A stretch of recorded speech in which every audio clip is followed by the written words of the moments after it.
Hi పిల్లలు. ఈరోజు మనం నేర్చుకుంటున్న కథ పేరు జిత్తులు మారి తెలివి. చీమలు దూరని చిట్టడవిలో తిమ్మరాజు అనే జిత్తులు మారి నక్క ఉండేది. అస్సలు కష్టపడకుండా మిగతా జంతువులను మోసం చేస్తూ కాలం గడిపేది. దాన్ని మోసాన్ని గ్రహించిన మిగతా జంతువులు దానికి ఆహారం దక్కకుండా చేశాయి. కష్టపడడం చేతకాని ఆ నక్క ఆకులు తింటూ ఉండేది. కొన్నాళ్లకు బక్క చిక్కిపోయి నడవలేని స్థితికి వచ్చింది. ఒకరోజు ఆ మార్గంలో వెళ్తున్న పిల్లికి బక్క చిక్కిన నక్క కనిపించింది. అదేంటి నక్క బావా, ఇలా చిక్కిపోయావు అని అడిగింది.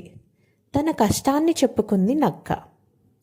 ఈ దగ్గరలో ఒక విందు ఉంది, నేను వెళ్తున్నాను, నువ్వు వస్తే ఎవరికంట పడకుండా కడుపు నిండా తిని వద్దాం అని సలహా ఇచ్చింది పిల్లి.